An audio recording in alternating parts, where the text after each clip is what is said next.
Hello friends, நல்ல உணவே மருந்து. இந்த மீனை வச்சு இப்போ தான் குழம்பு நான் ஃபஸ்ட் டைம் வைக்கிறேன். வாங்க எப்படி செய்யுதுன்னு பார்க்கலாம். எண்ணெய் ஊற்றி கருவடகம் போட்டு வெங்காயம், பச்சை மிளகாய், கருவேப்பிலை, தக்காளி இது எல்லாத்தையும் போட்டு நல்லா வதக்கிடுங்க.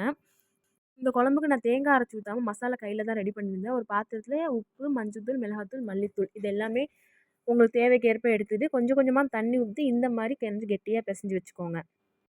அந்த மசாலாவை வந்து நம்ம போட்டு நல்லா வதக்கிட்டு தேவைன்னா கொஞ்சோண்டு தண்ணி ஊற்றி கொஞ்சமாக தண்ணி ஊற்றி நல்லா வதக்கிடுங்க. நல்லா எண்ணெய் பிரிஞ்சு மேலே வந்தோடனே கெட்டியாக கரைச்சி வச்ச புளியையும் ஊற்றி நல்லா ஒரு கொதி விட்டுருங்க. நான் வந்து இதில் முட்டை போட்டிருந்தேன். ஏன்னா எங்கள் வீட்டில் இருக்கிறவங்களுக்கு மீன் குழம்புல முட்டை போட்டால் பிடிக்கும். அதனால் முட்டை போட்டிருந்தேன். முட்டை போட்டு கொதி வந்தோடனே மாங்காய் போட்டுட்டு அது போட்டு ஒரு கொதி வந்தோடனே மீனெல்லாம் போட்டு கிண்டாமல் அப்படியே வச்சுட்டேன். குழம்பு ரெடி ஆனோடனே கொத்தமல்லி போட்டு ஆஃப் பண்ணிவிட்டு பக்கத்துலேயே மீனை வறுத்தாச்சு. இந்த காம்போ சூப்பராக இருந்துச்சு. நம்ம சேனலை இப்போ தான் நீங்கள் ஃபஸ்ட் டைம் பார்க்குறீங்கன்னா லைக் பண்ணுங்கள், ஷேர் பண்ணுங்கள், மறக்காமல் சப்ஸ்கிரைப் பண்ணிக்கோங்க. இந்த மீன் குழம்பு வீட்டில் ட்ரை பண்ணி பார்த்துட்டு எப்படி இருந்துச்சுன்னு கமெண்ட் பண்ணுங்கள். Thank you friends.